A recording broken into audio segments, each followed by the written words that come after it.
Welcome in everybody to our instant reaction show of the Ravens tough loss against the Pittsburgh Steelers. Glad you guys could make it tonight. Don't know why I just said that, but I'm glad you guys are here. I'm a little bit at a loss for words right now. That was, like you said, Glenn, we came on the air. Tough game to watch. Really, really tough loss. One of those that hurts your stomach. And we're going to get into it, all aspects of it. Usually we start with some stats, and then we'll give our analysis on the game, talk some questions and things like that. So before we get into the end of the game, before we get into the play call, before we get into other things, should we cover stats? Should we go right to the end of the game? What's your thought here, Glenn? Where do you want to go with this? Man, I mean, we can jump wherever you want. I mean, it's a. Can we start? Look, people are going to hate me, and that's fine. Can we start with number 8? Sure. I mean, because that's the first thing that came to my mind is that I've noticed, and there's probably, geez, whiz, I don't want to get crushed. There are now 2 groups of Ravens fans that exist within Ravens flock. There are those that are newer to the Baltimore Ravens thanks to Lamar Jackson. There are those that have been Ravens fans pre-Lamar Jackson. Lamar Jackson is the best quarterback for this system. He is an MVP. He is my favorite quarterback in the NFL. I wouldn't take any other quarterback over Lamar Jackson. I'll say that on the onset. However, I think he's really struggling right now.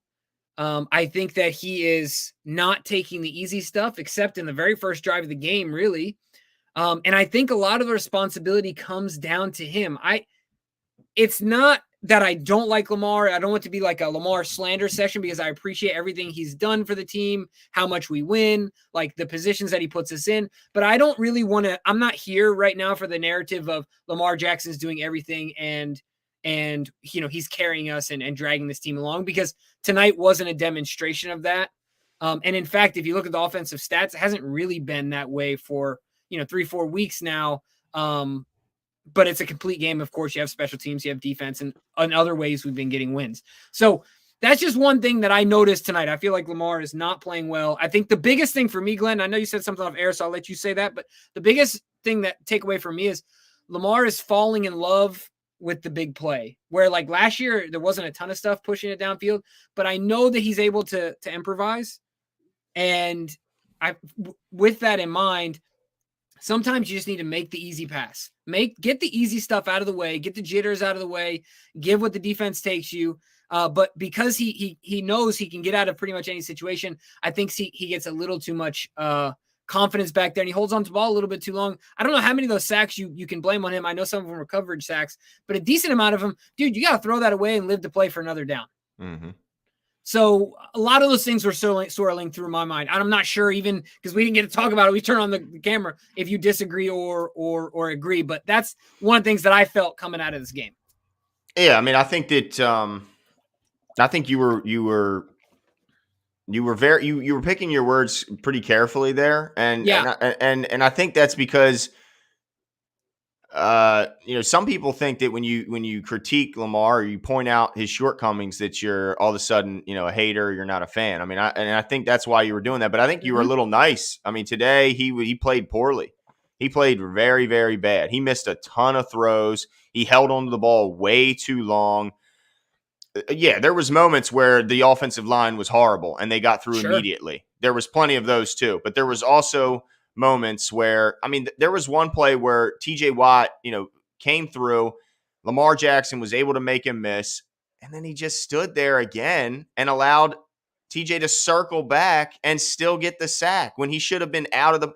At that point, you either got to get up and get out of there, or you got to get rid of the ball and live to fight another down. Mm-hmm. He is right now, looks to me like he's playing with no confidence. It's like those things where sometimes you're just, as a shooter in basketball, you just feel like you can't hit anything. We've heard like you're seeing ghosts out there as a quarterback, where you're seeing defenders where they're not, and you're not seeing defenders when they are there. He's not playing well at all, and I think it's a bigger issue than when a typical player, just doesn't play well, because Lamar Jackson is the passion on this team a lot of times, especially on offense. And he kind of leads this team emotionally, as far as if he's feeling good and he's feeling, confident, then it looks like the offense usually is too. And right now he just has no confidence, and because of him having no confidence, the offense doesn't seem to have much confidence around him. Yeah. It was frustrating. Yeah, for sure. So I want to keep talking about the subject, but let's get to a few of these super chats here. We want to get you guys involved. Yeah. Let's see who's the first one we got on the board. This is Tone the Virgo. What's up, Tone? What was that? Bad call from the jump. Kick it to go to OT. If we lose an OT, so be it. What's the scientific explanation with this? I think so. I want to talk about it well because I hated the call. Mm-hmm. I hated the call because I felt like by the skin of our teeth we got down there. And to me, it's a similar situation. You take the kick, you reset, and you say, okay, like on paper, I feel like we controlled a decent portion of this game while they had momentum in the fourth quarter. I think they had almost their entire 3 quarters previously on offense. They equated that in the fourth quarter or something close to that. But if you go into overtime and you have an opportunity to reset where, it's just a one drive hypothetically for each team, even if you lose the kick, you got to stop them once and then you go down the field, hit a field goal. That's a shorter scenario than having to deal with a whole quarter. And if you can put together one stop and then one good drive from Greg Romo where he pulls some plays out of the vault and, does a thing or two there, then, we come out with a win. So for me, I wasn't a big fan of the play, me personally. And then this is the other thing too. If you're going to go for it, we've seen these plays where you remember that my favorite one, I think of all time that Greg Roman was drawn up for Lamar Jackson. You remember in Buffalo, I think it was 2 years ago now, where it was almost like a choice play. He can keep it.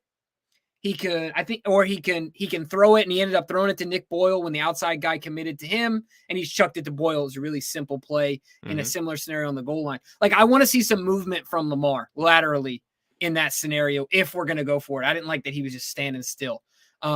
So anyway, those were my 2 thoughts on that play. Did you like the call? Yeah, I liked the call. And I know that in hindsight, when you don't get it, it can be an unpopular take here. But let me explain to you why I liked the call. Jimmy, you said it yourself. They got down to that field. You said by the skin of their teeth, right? They got that close. They scored by the skin of their teeth.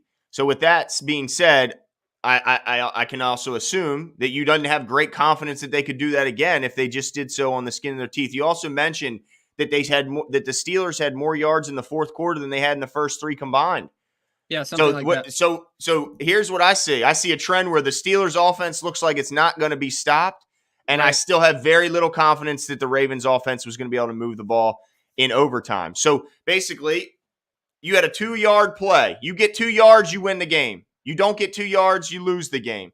I think most coaches, when put in a situation like that, would probably say, you know what, if you're giving me that situation before the game starts, do I want to have a 2-yard play with the ball in my hands with 8 under center to win the game? I think most coaches would go, I'll sign up for that. I'm okay with that being.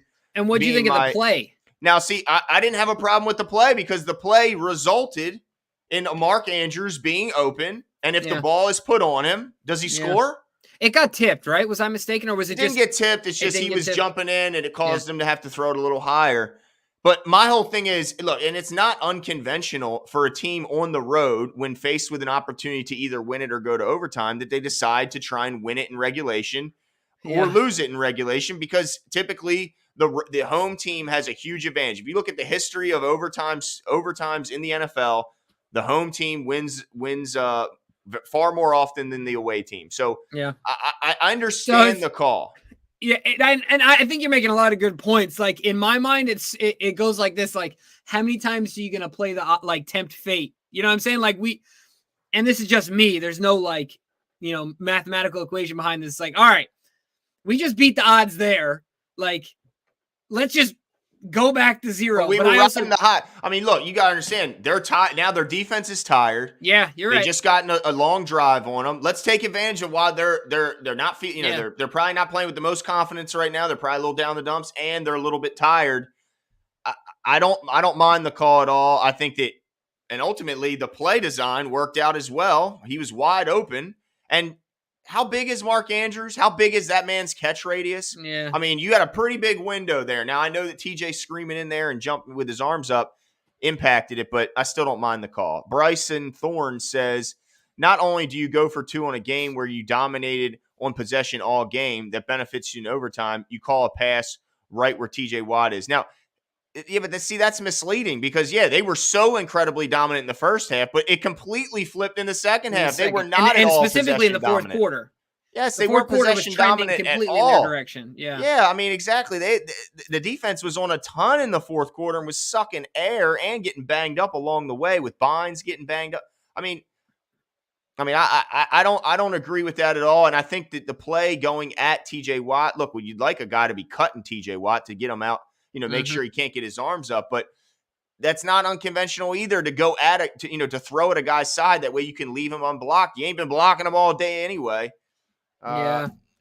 I don't know. I mean, you can always second guess it when it doesn't work out. Right.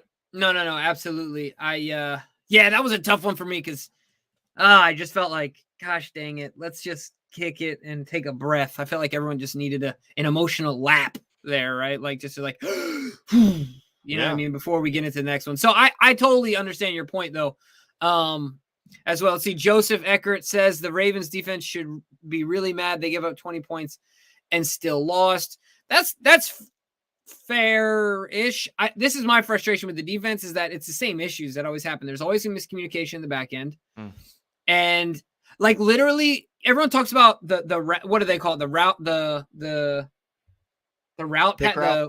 No. What were they saying about Roman's route? Yeah, like the JV passing schemes and route. There you go. Yeah. Of Roman's offense. They're running go routes. Mm-hmm. And like you said, I mean, they have like this quasi pick play they have going on, but like, dude, there's nothing complicated about their routes here.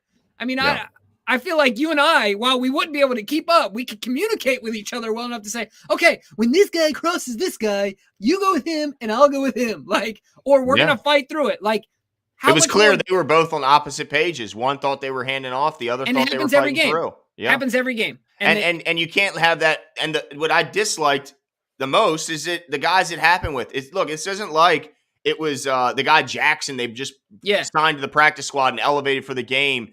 And Geno Stone out. This was Marlon and Anthony Averett. Both guys who've been here for a long time, and have played together for many years. So you'd think if anyone's going to be able to work out a communication, it would be those two guys. And it broke down again. I mean, it's just the defense was phenomenal for 3 quarters, absolutely phenomenal. But it was bad in the fourth quarter. They were getting ran on. They were getting physically dominated, and they had a massive communication breakdown and coverage breakdown. So while it was fantastic through 3 quarters, it was bad in the fourth. Yeah, absolutely. So I don't think the defense should be mad. I think they should be looking at themselves in the mirror. I mean, they had no sacks. Right now, they're counting them for 1 sack for Calais Campbell, but I got to feel that'll be overturned. When that miscommunication? Yeah, where Big Ben ended up trying to scrape. Because what I saw is Big Ben gained like a half a yard or a little bit less than a half a yard. But I know that it was on like the 41 was the line of scrimmage. And then the next play was like the 41 and a half. So they didn't get any pressure. You got to get pressure on a statuesque figure with. And by the way, they lost their left tackle in the first quarter. And you still get no pressure on a guy who can't move. I told you I was nervous about this game, Glenn. I'm nervous about every game, Jimmy. Now. Yeah, I know. Joshua Hunter said, love the call as well. Defense wasn't going to hold the Steelers if they got the coin toss. Also, the play call worked. Lamar just overthrew Andrews. I would rather have the game decided right there. 100%, Joshua. Best chance to win, in my honest opinion. I get your guys' points. I get it. It just sucks when it doesn't work, but he's 100% right. But right off the top, I felt like we needed emotionally, we needed a gathering. But I get it. You make 2 yards and you're out of that building. You don't have to come back. That's it. You're done. You got Lamar Jackson to do it. You wash your hands of it. Yeah, for sure. But that's part of the reason why I understand the play call worked. But naturally, like before even seeing whether or not the play call worked, I would default. My play call would be whatever it is. I want Lamar moving left or right to create some time to increase the probability of somebody getting open by playing backyard football in the end zone, or Lamar taking off and gaining 2 yards. Like, no, I hear that's a third of his average running. You know what I'm saying? He averages like 6 a carry. Just get 2. So I don't disagree with you. I tend to agree with you. But you're right. The play wasn't. It worked. It worked at the end of the day. So that was a. And I'm not gonna get to everyone here. Well, obviously we're gonna get to everyone's super chats, but I did notice somebody mentioning to in the chat that it is up to the coaching staff to make sure Lamar is seeing his check down. What? I don't understand that one. Is there something I'm missing, Glenn? No. Like he just needs to use his eyeballs, right?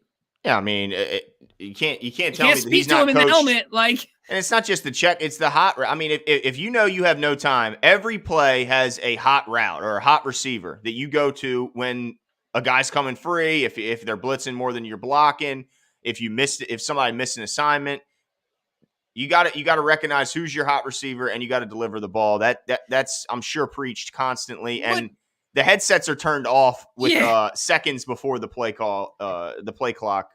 The ball snap. The headsets are turned off. Imagine Giro screaming in his head, in his ear. "Get rid of the ball!" No, Billy, we didn't forget about you, Billy. Sorry about the mix up of when we put him up here. But Billy says that was our money play for 2. Roman has no fault. At best, it's a safety. No vault. No vault. Oh, yeah, no vault. At best, it's a safety deposit box, and I doubt that. You know what? I will say this. I saw a play from his vault. In the first quarter, I put a note up. Do you remember the fake reverse? Was it the run play? Yeah. That was clearly out of the vault. I put a note. We saw something from the damn vault. It was a great play. Yeah, it worked. It was a great design. And look, that design wasn't poor. I thought that was a good play design. Mark Andrews, our best offensive weapon in the red zone, outside of Lamar, of course, was wide open. If the ball was anywhere inside his massive catch radius, the game's over. He catches the ball, we win the ball game. So, I mean, look, Billy. I mean, I think it was an okay play design. It just was not very well executed, unfortunately, by the quarterback. And of course, it was a nice play by T.J. Watt making that a harder throw. It would have been if T.J. Watt doesn't come screaming in. I'm sure Lamar delivers it right where it needs to be. But he forced Lamar to adjust it. Yeah, no, absolutely. Now I want to make sure I didn't miss anyone. Yeah, okay, cool. Emos, frustrating watching Lamar, inaccurate yet clutch. Misses routine, but makes spectacular plays. Really, so well said there. 100% right. Like, 100% right. Can make you scratch that's the your curse. Head. Yeah. That's the curse. I mean, that's the curse of Lamar Jackson is that when you can make such incredible plays, trust me, you're thinking about it every single play because it's like this, Glenn. When you've had the best pizza in the world, okay? And then I'm a pizza man. And then you turn around and you have Little Caesars. What are you going to be thinking about every bite of Little Caesars? You're going to be thinking about the best pizza that you've ever had. Like, you don't get little, do you understand? But if you're a kid that if you never experimented anything with Little Caesars, all you think about is Little Caesars, right? Because that's the best pizza you've ever had. So my point is that Lamar has made such incredible plays, similar to Patrick Mahomes, that while they look different, the plays he's made such similar spectacular plays that he thinks, and a lot of times, I mean, he's right. He can do that every single play. You know what I mean? So I feel like sometimes he falls in love with that. And sometimes you just, like you said, you got to live to fight another down, hit the easy stuff. And I mean, look, a quarterback is like a point guard, and it's not always going to be the prettiest stuff. It's going to be the stuff that gets the job done. Sometimes you just got to run the play. There's nothing exciting about your position in the play, but you got to run it because that's what's best for your team. Right. Yeah. And so that was, that interception early, Jimmy, when you're in field goal range, you're backpedaling and you throw. Yeah. Cause that changes the whole game if we get 3 there. Yeah. I mean, if you have 3 more points on the board, this is a whole different discussion. Yeah. So, I mean, you're right 100%, but then the week before, in a similar play, it works out, and it's, wow, look at this highlight. So he's 100% right in that can make you pull your hair out, but then also make you, chest bump your buddy next to you. So it's going to be frustrating. But the thing that is becoming, we're seeing more of those head scratchers. There's more of those pull your hair out plays than we ever have from him previously. It was a lot of chest bumping and not a lot of hair pulling previously, and it's starting to flip around here. Parwan says, Ravens love to make things difficult for themselves. I hope we get exposed even more by Cleveland. We need this team to wake up. Well, let's hope that the exposure was enough because I don't want to see them lose to Cleveland. No, please no. I mean, I think that we need to make sure I thought the Miami beatdown was enough. Like, I thought that we've already been exposed enough, but I guess not. So And then the Bengals game, that was bad. I yeah. mean, this game, my gosh. Yeah, a lot of frustrating ones. So I hope that we win. If you're hoping that we lose against Cleveland, I hope that is not the case. I hope that we get the W, but I'm even more nervous based on the fact that they're coming off of a bye. But one I also want to bring up, Isaac M11 said, I heard Marlon got hurt, which led to the decision to go for 2. That would make it even more obvious. I mean, because look, we couldn't stop Deontay Johnson, and it was Chase Claypool also made some plays. So if they knew they weren't going to have Marlon in overtime, I don't blame. That's even more reason to go for 2. So thanks for pointing that out, Isaac. Because like Jimmy said, right when the game's over, we jump right on here. So a lot of times we miss some of that information. So thanks for pointing that out. So let's hope. I mean, does anyone know? Okay, I see somebody else saying that Marlon's getting an MRI. Great. And Macari's out for weeks. I mean, every freaking week it's another rash of injuries. But guess what we heard? I'm going to sound salty, but all we heard was excuses for Pittsburgh this week. Yeah, and then daggone TJ Watt's out there. Not only is he out there, he's wrecking people. But also another guy on defense I want to point out. Is Patrick Wormley the next Aaron Donald? Chris Wormley the next Aaron Donald? No, that's how you know Lamar, some of those sacks were on him. Just simply on him, right? Because when you make a guy like Chris Wormley get a hat trick, you're holding the ball too long. I mean, you're just holding it too long. This is insanity. So ridiculous. You cannot have Chris Wormley just wrecking your interior of your offensive line. That's just, it was so bad. There were so many bad plays. Tim Oddie says, what I dislike so much is Pittsburgh came out and wanted to be put away for the season. 100% right. I mean, they looked dead in the water. Yep. And the Ravens had so many opportunities to put that final nail in the coffin, and they just couldn't get it done, man. Just could not get it done.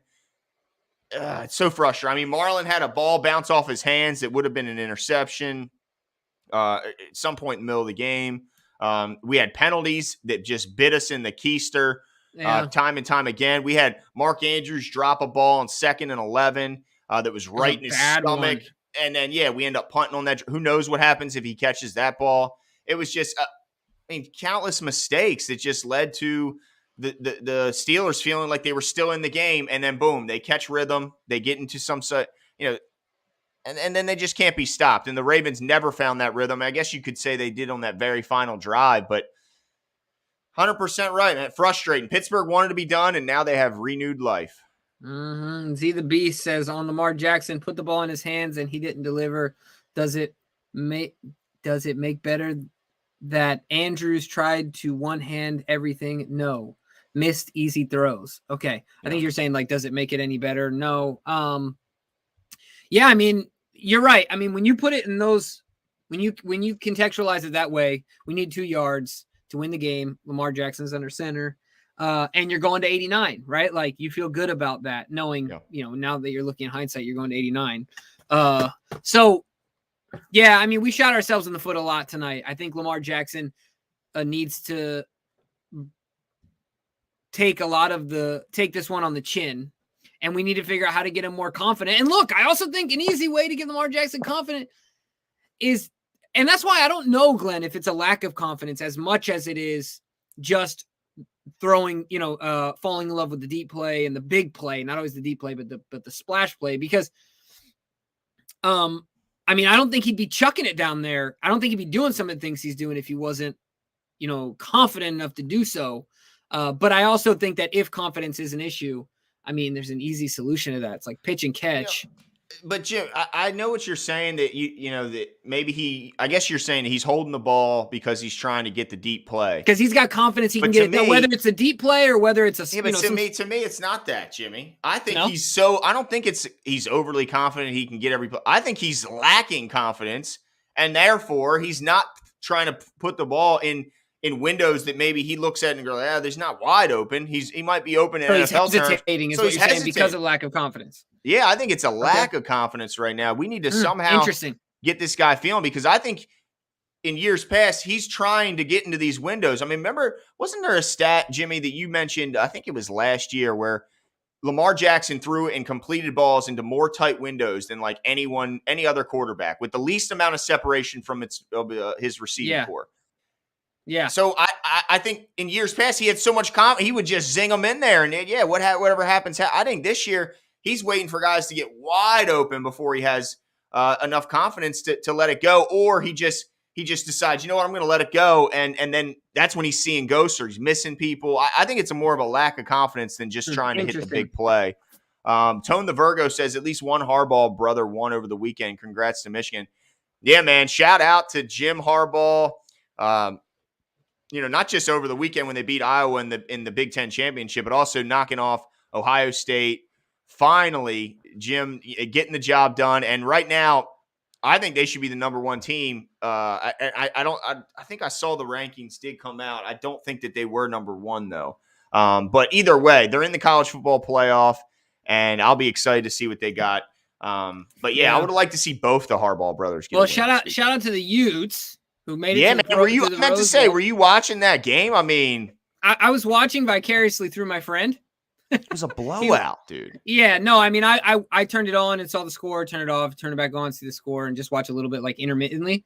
But yeah, man, going to the Rose Bowl, playing against Ohio State, beat Oregon twice to get there. Handily, the second time. Yeah, which was pretty awesome. Go Utes, baby. But that'll be a fun game. Harry, my buddy Harry will be there along with my nephew Alex will be at the Rose Bowl. So man, I'm a little disappointed in you, Jimbo. What's that? I'm surprised you're not a bigger Ute fan. You graduated from that school. This is the best season they've had maybe ever. Sports. No, the 2008 year when they went undefeated and then beat Alabama in the Sugar Bowl was their best season for sure. But it's certainly one of them.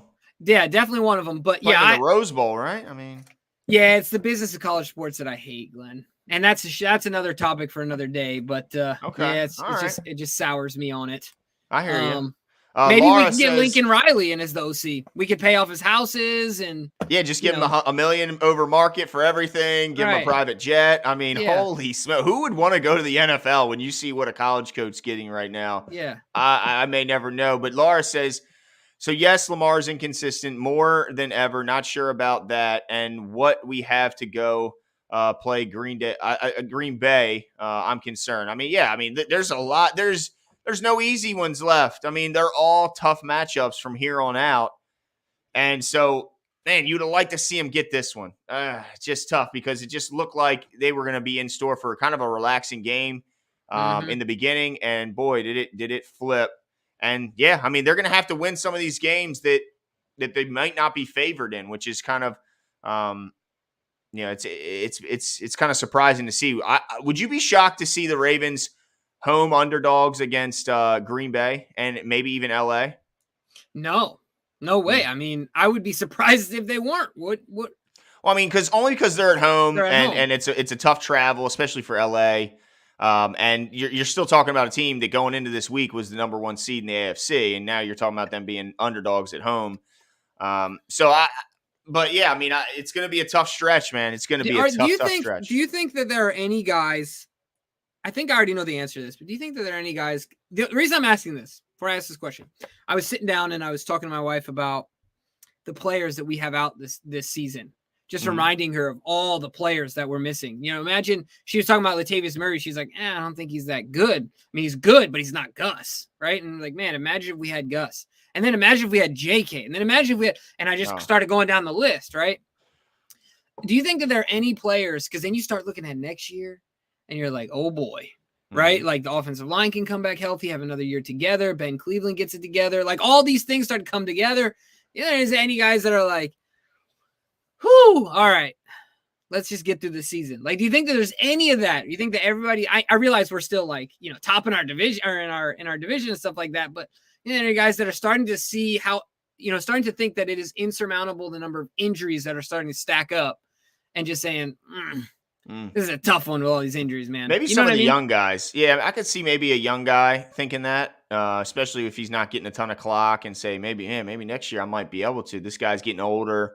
Yeah. Especially maybe the guys in the up front, like the big fellas, Washington, Metabike, maybe. But I mean, everything is still in front of them. I mean, the good news is the Bengals got blown out today as I well. know. And so the AFC North is still very much in our court. El Corleone says, I'm not even mad like that. I emotionally checked out when we lost to Miami. Well, I can understand that, dude.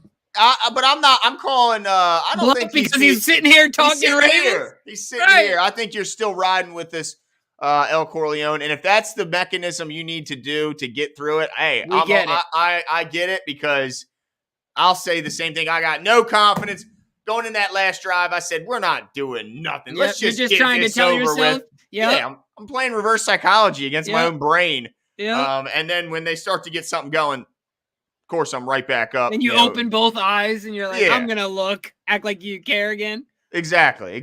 So I certainly understand, but I think you're still with us, Corleone. Iberorama? There you go. Look, it really seems like Lamar needs to practice and needs some better coaching. He's so naturally gifted that fundamentals are overlooked. I don't think he lacks in coaching. I mean, he started working with Tom House and his crew, which is the quarterback guru of all gurus, who's worked with every big name quarterback. He's got him now under, he unfortunately looks like he may have moved on from our guy. Maybe he needs to go back to where it all started, like Rocky go back 3, to dude. our guy. Yeah, maybe Rocky 3, dude. I didn't think about that. Maybe he needs to call Josh back up and see if he can mend some. I don't know if there was any bridges burned or needs. I doubt it. Fences need mending. Because doesn't Josh, isn't he still part of his, like, the thing they do on Sundays, the free camps that Lamar does and stuff in Pompano Beach? I certainly hope so, because such a great guy. And but the one thing that we learned from Josh was that he did a good job at coaching Lamar in the confines of what Lamar Jackson does. There was no, like, trying to change his game. Yeah. You know what I mean? So, look, maybe some of these guys are like, look, dude, I've done it with Tom Brady. I've done it with Drew Brees. I've done it with this guy and that and the other. And they're, like, trying to, do a little bit of molding. But anyway, I'm getting a little in the weeds here and down a rabbit hole, but you never know. I'm just saying, you can give Josh a call.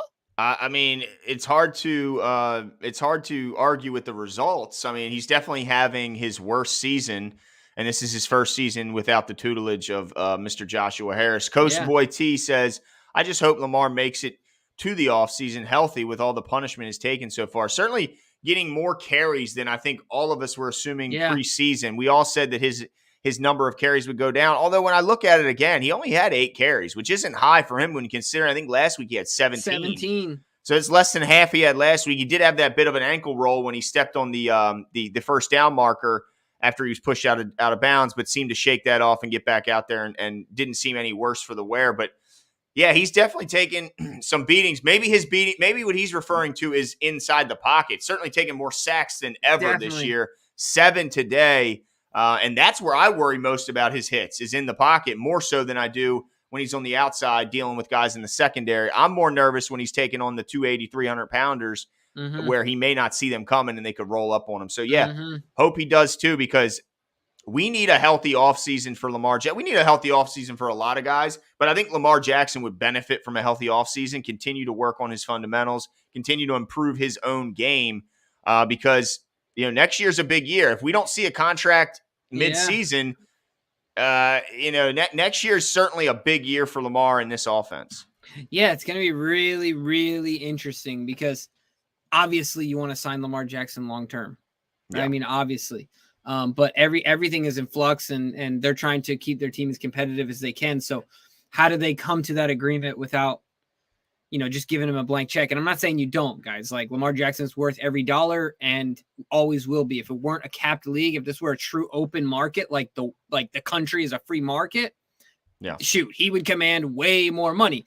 But that isn't the case. That isn't the scenario that we're in. There are rules and regulations in place. So it's going to be interesting to see. But before we get to our over-unders, how do we move on from this? Like, what? Because I think about a couple things, and I'll give you my answer here, and of course I'd like to know yours as well. In the first quarter, Lamar Jackson seemed more patient in the pocket, less jittery, less wanting to hold on to the ball, more willing to, even on the first play, I think we went out, we hit Freeman on the pass near the sideline. I think he broke it for like 13, really simple, chuck to the sideline, he does the rest. Right. And there was a few instances similar to that while not exactly the same, but similar to that in the first quarter, even the second quarter. We'll call it the first half. But then I noticed that he started to get away from that.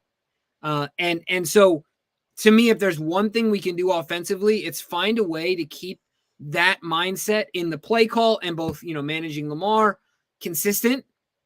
And then like you talked about, he's got to find his guy. I think that's a great point, Glenn. He might not be trusting what he's seeing because the hot route is there. If you can point it on the TV, he can see it there. Yeah. Right. Yeah. So there's a concern there. And then defensively, it's always going to be your key of the game. Like tackling, as much as like we held them to 20 points in the second half, we couldn't tackle Najee Harris. The only guy I saw out there tackling was number 98. Yeah. I mean, it was. If Big Brandon gets his mitts on you, yeah, there's no getting away from him. I mean, no. So certainly, I feel like it's the same issues. So how do we move on from this game? Like, what happens? What do we need to do? Yeah, I mean it's tough because when you talk about the mounting injuries, now we're seeing some stuff in the chat that I really hope is not. Yeah, DK, can you check on this? Is not the case. Can you check on Marlon Humphrey and McCary? Yeah, see if you can find anything. Is it McCary? I've been saying McCary all this time, but he said on the Sunday night game, Patrick McCary. Okay, well we'll certainly change stand corrected. Our pronunciation.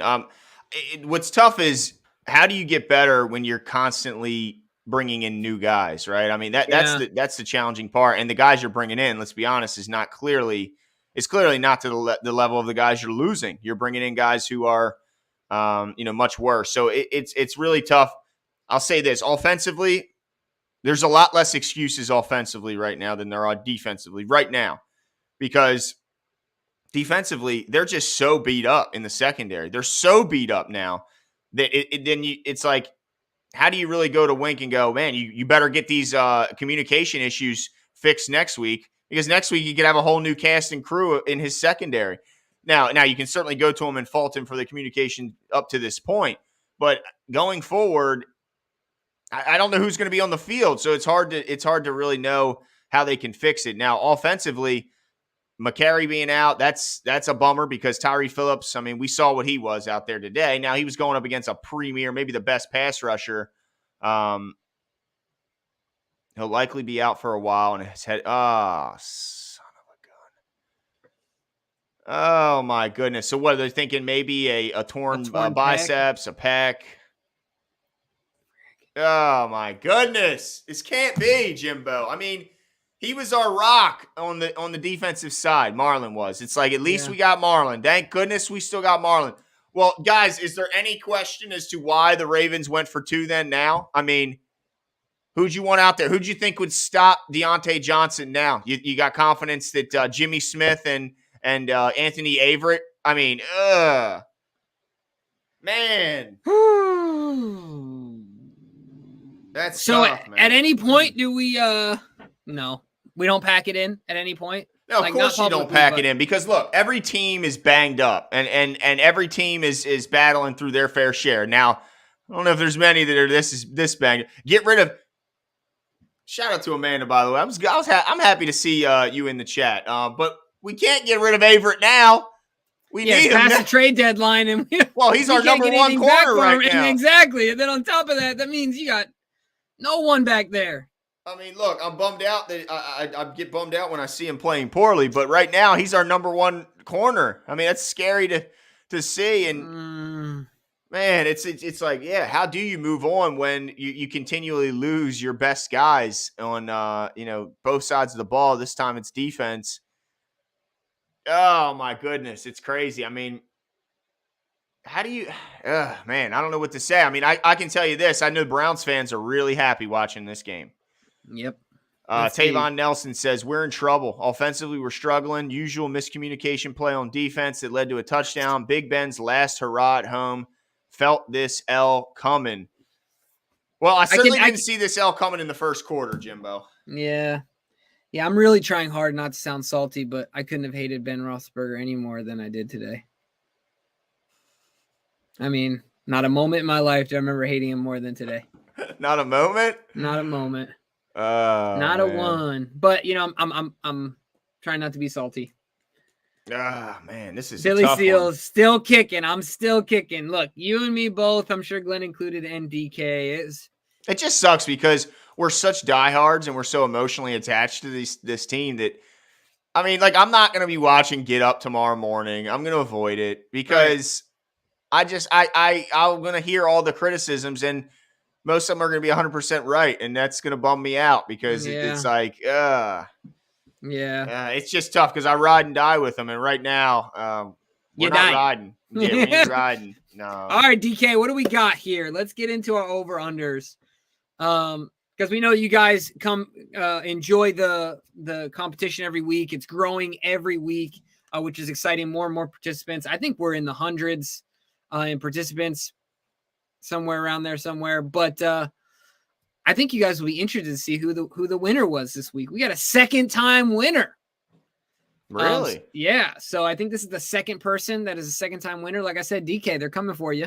DK's only. I think DK had last year, like 4 or 5? I know at least 3. Well, and then the draft. Remember, he got like the first 8. Yeah, it was absolutely insane. So, certainly I'm excited to announce these. Let's start with our internal competition because it was garbage for everyone. But the former champion, or what do you call yourself? Absolute, absolute strikeout. Wow. Strikeout.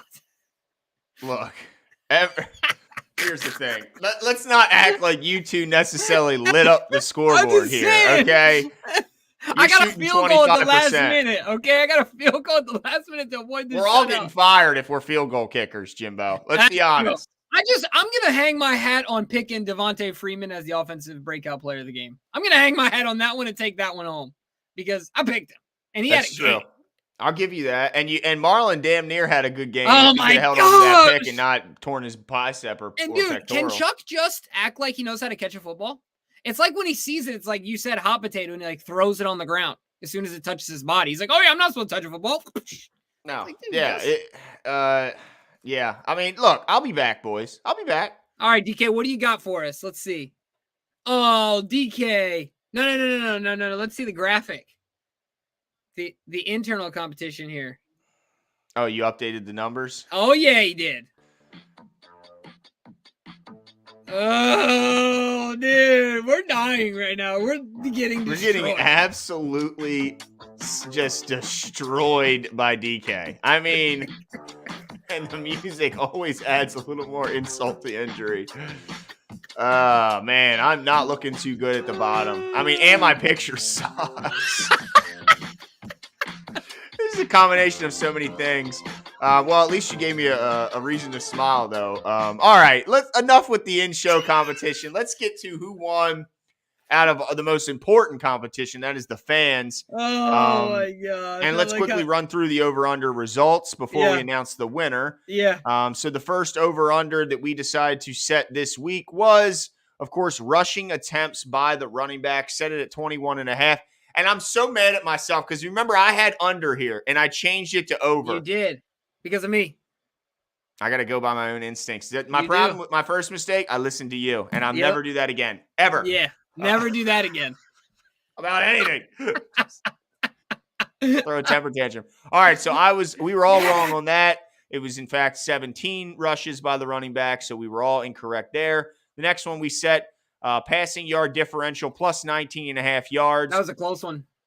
It actually was a close one if you didn't count the sacks. If you just counted their offensive production, Lamar, in fact, did throw more yards than Big Ben by 17 yards. But once you eliminate the sack yardage, for 1,000. So yeah, he got sacked for 1,000 yards. So after that, they actually had more yards. So we lost. Jimbo, we were 0 for 2 to start. Wait. No. Oh, no. Me and DK were 0 for 2 to start. Yeah. That's the only one I got right. That's the only one I got right. All right, we got to give you that one then if you got it right. Okay, so Jimmy got that one. Then defensively, Najee Harris, rushing yards, 64.5. We all said under, and we were looking real smart for the first 3 quarters until the defense just decided they couldn't tackle any longer, and he ended up getting 71. He looked a lot bigger than Patrick Queen on the television, didn't he?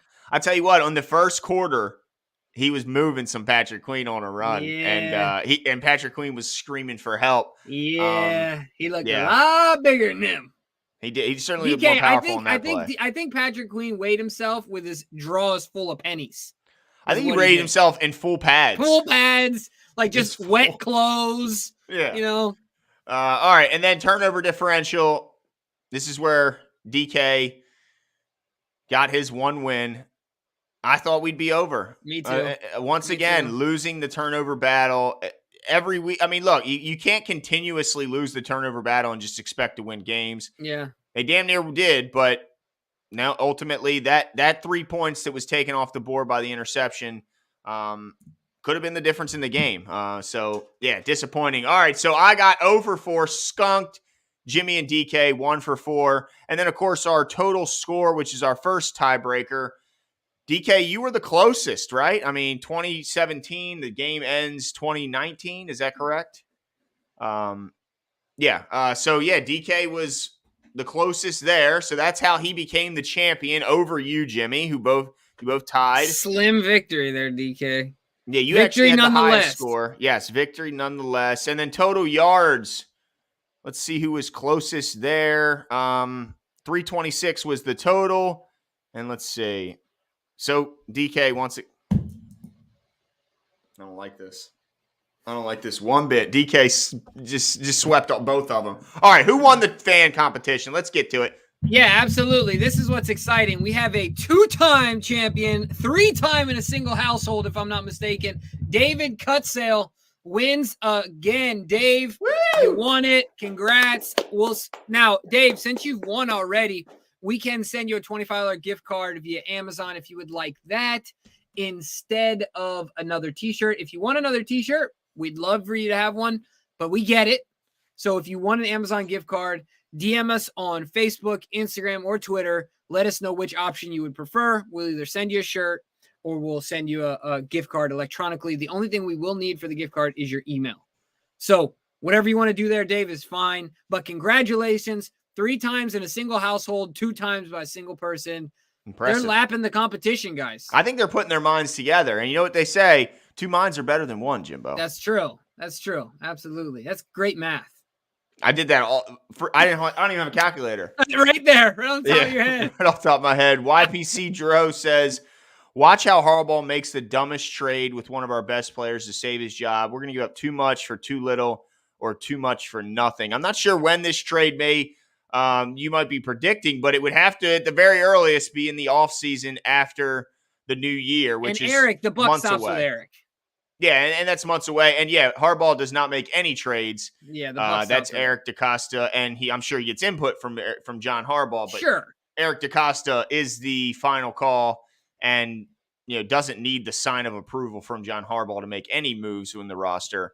But they're friends, so I'm sure he gets it. But yeah, Dro, if you meant in the offseason, I mean, I don't know. When was the last dumb trade that the Ravens did?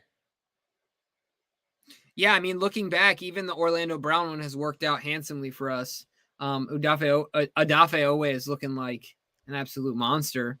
However, he was relatively invisible tonight. He's had his ups and downs, but he's looking like a good pick. So yeah, that's a weird one to me. Oh, and shout out to Carol. What's going on, Carol? Appreciate you jumping in here. Appreciate the love. Robert Wiggins. Carol, I'll remember you for the rest of my life because my dog scared the death out of you. Oh, yeah. I'm sure she'll remember that moment forever as well. That was a hilarious story when worlds collide. That's how it was for me. Worlds collided for me. But anyway, that's a story for another day. But Robert Wiggins says, fellas, I need you to help me. How is it that the guy that has won us basically all the games that we played is the same guy who loses us this game? Talk me off the ledge, please. No, I mean, you're 100% right, Robert. We talked about it earlier. We live and die by him. I mean, at this point, we don't really have many other options. Yeah, it's like Steph Curry with the Warriors. If he goes out and he's 5 for 25, they're going to lose. But if it's a lot of teams, let's be honest, right? Like, how many teams are winning with a backup quarterback? If your quarterback's out? Yeah, I mean, there's some around the league. Look, the Ravens were one of them who have done that this year. But you're right. I mean, the game plan is usually to put the ball in the hands of your best player, and of course, Lamar is that for us. And so, if he plays poorly, and he has the last couple weeks. Last week, we were lucky enough to come out of that game with a win despite losing the turnover battle by 2. And, this week, hey, we just got to pick him up, man. I think that's what Ravens fans can do. We can pick him up. We can try and instill some confidence in this guy. I mean, that's all we can really do. Look, at the end of the day, while we have criticized Lamar Jackson in this show, I think it's fair criticism, and I think he's probably criticizing himself even more.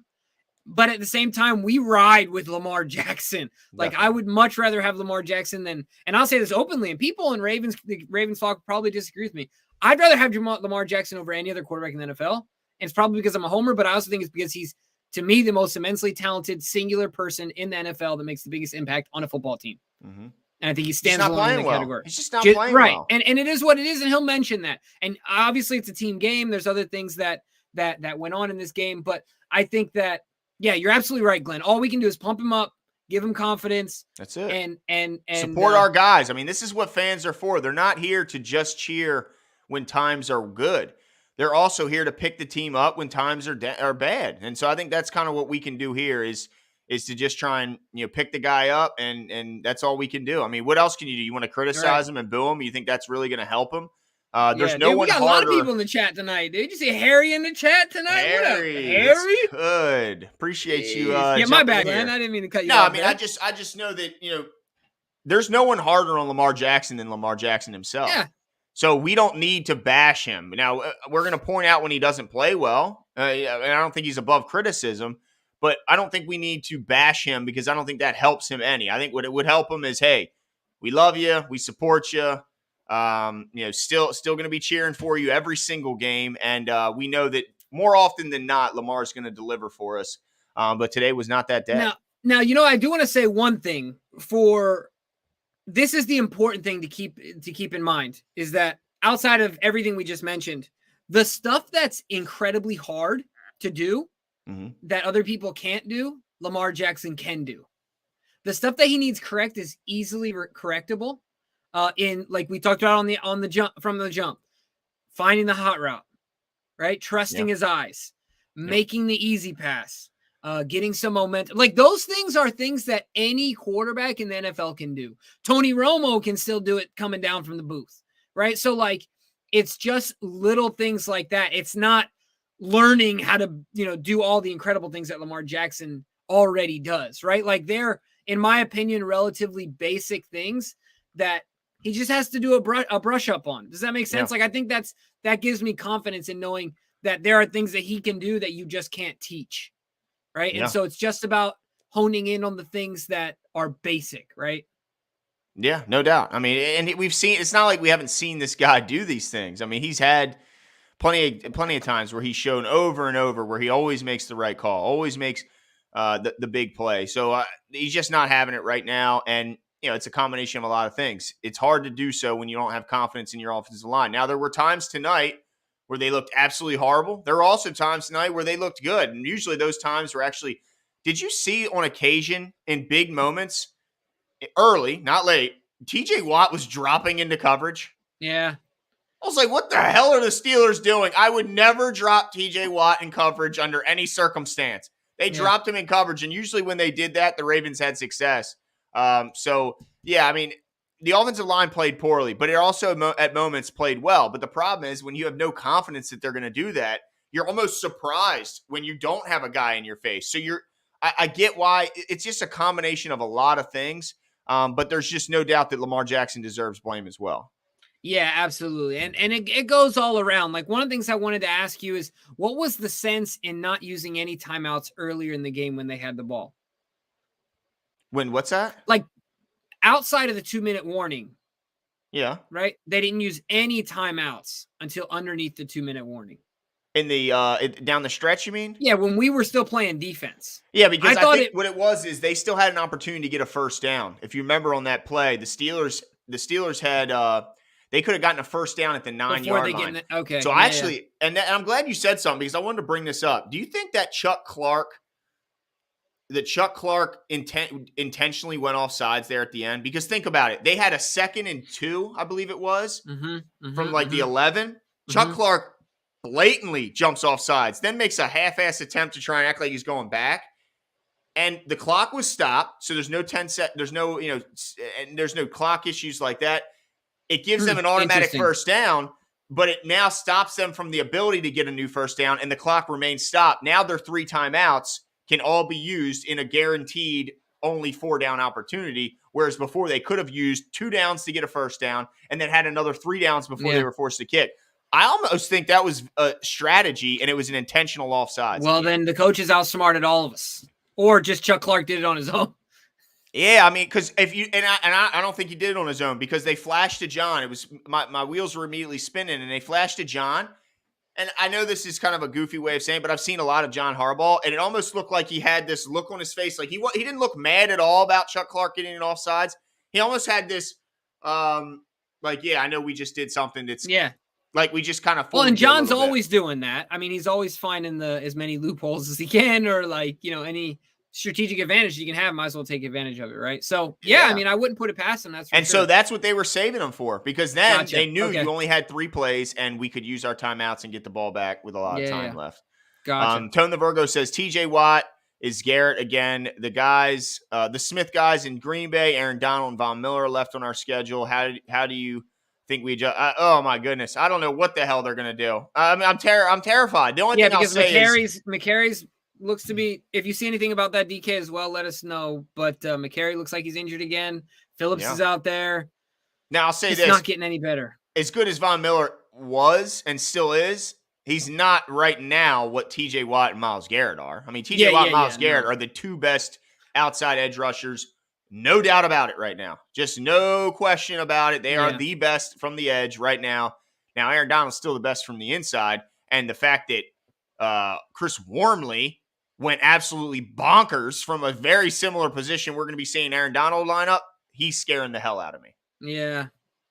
Ugh. Yeah, I don't even look ahead anymore because I just start getting anxiety. Like, let's just focus on Cleveland, okay? I don't want to think about Von Miller. I don't want to think about Aaron Donald. I don't want to think about, like, TJ Watt again. I don't want to do any of that. Let's just deal with what we got right in front of us and figure out how we get through this next game. And then let's, like, dust ourselves off and figure out how we do it all over again. You know what I mean? Like, it's just, it fills me with too much anxiety to run that exercise in my brain right now, because we're so lacking in quality starters, like especially on the offensive line. So, I mean, obviously Villanueva's gone, right? Like, because most of his money, I know it's a 2-year deal. Most of it was next year. Let's see what we got. Ravens injury updates about Steelers game. Cornerback Marlon Humphrey has an issue, is what John said. He's getting an MRI. It seems to be in his bicep or pec, like we said earlier. It could be a while for Marlon. Patrick McCary has a hand injury. It could be a few weeks. Great. That's what we wanted. Is Juwan James, how's he looking? Yeah. I mean, how's that Achilles feeling, Juwan? We need you. Yeah. We need you. For real. No kidding. Let's see what Robert's got to say here. Thanks, I needed DK, for finding that, by the way. Yeah, thank you. Thanks. I needed that. One more question. We do have wide receivers on this team, correct? Did they really not get open all night? No, I don't. I think that there were people open. They were open. I mean, I think we saw it. I think that Lamar, and you bring up a great point, Glenn. I was stuck on the fact that I thought he wanted the big play, get it all done, just the home run stuff. But there might have been a decent amount of him not trusting his eyes. Or his arm. Or his arm. But there was certainly some coverage sacks. Like, I think that's fair. But there was definitely a lot of Lamar holding, and not just chucking out of bounds. So anyway, it was a combination of a lot of things, guys. We don't want to be on here just blaming everything on Lamar Jackson either. From the coaching down, everyone is to blame when you lose. However, absolving a guy of blame is not reasonable either. No, exactly. Yeah, no, you get all the credit, which unfortunately means you're going to get a lot of the blame as well. Right. And so, that's how it's going to be. But Jimmy, I wanted to say one other thing. Of course, this show and all of our pre and post game shows are brought to you. Oh yeah, by Symbol. And I wanted to make a suggestion, Jimbo. I think we need to buy some Lions stock. Get out of here! No. Now here's why. They love their head coach. They play hard. They just won, and they're going to have the number 1 pick in the draft. And if they believe that Jared Goff is the guy, they could trade back, get a haul, probably multiple first-round picks. Is there enough All I'm at the saying top is, end of this draft? Isn't Pickett the guy? yeah, but what if they believe in Goff and they can get the No, best? but what I'm saying is that is there enough for do you think that he's enough of a draw for other teams? Oh, absolutely. Okay. Absolutely. Every year there's but there's there's a no team that like needs Trevor a quarterback. Lawrence in this draft. They're still but they're gonna fall in love with one. They're gonna fall in love with one. They're gonna squint hard enough and they're gonna love him. right, They're gonna say after looking at him, and he's gonna show up. He's gonna do a Zach Wilson roll out, turn around, sing. He's gonna zing it in shorts, and everyone's gonna fall in love. Yeah, Zach Wilson. They're gonna get multiple first round picks, and they're gonna get the best players at every position that's not. I'm in. Offensive defense that's not a quarterback, and I think that all I'm saying is if we put money in this year and then come back this exact time next year, I guarantee it's a huge rise. And I think we need to get out from the Raiders. Get rid of our Raiders. Sell on the Raiders stock. They are plummeting. And although I will say, I don't think that they're devoid of talent. I just think that they're on the way down, and I think that the Lions, while we're gonna have to wait, will be on the way up. But look, guys, if you go to Symbol, your first $500 deposit, you can gamble with it or I don't know. Invest with it. Invest with it. Thank you, Jimmy. Yep. And you can do so risk-free for 6 months. You got $500 you could put in there. Play with it, gamble with it, invest with it, however you want to call it. If Jimmy doesn't like gamble, I kind of agree with him there. You can invest that $500 risk-free. If you don't like the service, you don't like the results, if you're not feeling confident any longer, you can just pull your money out and you don't lose it. So please visit Symbol and use 410 as your promo code to get that $500 risk-free 6 months. 6 months. Yeah, that's awesome. Hey, and the Lions are only $30 a share, dude. That's almost half the Ravens. You know what I'm saying? The Ravens are 57 a share right now. So I'm saying, guys, you want some monies? We're in on the Lions.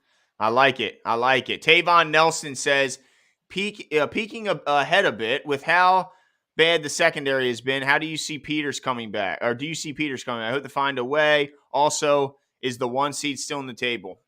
Well, let me all of it's still on the table, right? Yes. Like mathematically. However, if Marlon's out, I think that somebody took can you still hear me? Yeah. Somebody took a machete and just my sails and just put slits all in my sails, right? Marlon's out, McCary's out. It just gets real hard. In every race, Glenn, there's a point where you're like, dude, there's a point where you have to either break through the wall or decide you're going to coast. And so like right now, do we see it? Like, are we going to break through the wall and come out the other side? Or are we going to let it go till next year because we don't have the guys till next year? It's going to be interesting to see how this all shakes out. But, jeez, Tim Hottie, lay off the pipe, Tim Hottie. But yeah, I mean, as far as the rest of that goes, do you see Peters coming back? Oh yeah, I totally forgot about. I think he better. I mean, he better because as much as Wink wanted to hype up Anthony Averett before the season, and we love Jimmy and his contributions while he was here. Jimmy Smith is likely gone after this year. Probably going to retire. I mean, I would assume that he's right. Gone. Exactly. He's likely going to be retired. Plenty of money. Why go somewhere else? Enjoy your life, man. Yeah, exactly. I mean, go live it up. And so, yeah, because of all those reasons, I think they need him back in the secondary. I mean, Wink is certainly seeing, wow, this is what it's like to not have two Pro Bowlers on the outside just holding down the sidelines. I think that he will be, he'll be begging Eric DeCosta to somehow make sure that there's enough cap room for Peters. But I'll say this, Jimmy, did you notice the suspected cap increase was released today? Oh, nice. And it is a substantial increase. We'll be doing a video on it then tomorrow. So okay, well then I won't spoil it too much. But let's just say I think there's plenty of room under the cap for Marcus Peters. Good. Like to hear it. To hear it. But, I mean, it's been a tough one tonight. We've been on for a while. We appreciate you guys tuning in with us as well. Check out Symbol. Like Glenn said, we are in on the Lions. You guys should do the same if you want to make a couple of dollars. So go check it out, symbol.app. Like Glenn said, promo code 410. We'll be back tomorrow night. It was a tough one. Yep. We're ready to see what the Ravens have in store in this week. Hope for a healthy a good good news on the MRI and hope for nothing but health for Marlon Humphrey along with McCary. But let's get this last. Oh, there we go. I sure hope we find a way to bring Peters back next year somehow, some way. Also, how realistic do you guys see us landing? Oh wait, didn't we do this one? No. Oh, we didn't answer the last one. That's why. Well, we kind of did. We kind of didn't. It's all up in the air. Yeah, I think they got about a 1 in 5 shot right now because. I think the Patriots right now, you got to give them a really good shot. The way the Chiefs have been playing, they're up right now already over the Denver Broncos 7-0 early. So you got to give them a shot. The Bills, you certainly got to give them a chance. And look, I know the Tennessee Titans aren't playing well, but I think they still get a chance. But most importantly, in their same division, the Indianapolis Colts just absolutely destroyed. Now it's the Houston Texans, but they treated them as such and beat them, I think, 34-0. So there is still it's still just anybody's game in the AFC. I think I saw going into this week there were 11 or 12 teams above 500 at 500 or above in the AFC. 12. That's absolutely 12. Insane. Absolutely insane. So I give them about a 20% chance. Yeah. But actually when I factor in the injury to Marlon, I might have to drop it a couple ticks. But David, if you weren't in on the earlier one, I didn't see your comments. If you were, I apologize. I was trying to run through all of them. But make sure to DM us because you won. So hit us up on Instagram or Facebook or wherever, and tell us if you want an Amazon gift card or if you want another T-shirt. Let us know if you want an Amazon gift card. Send us your email. But had a great time tonight, guys. Appreciate the therapy session. Thank you so much. Enjoy your evening, and we'll talk soon.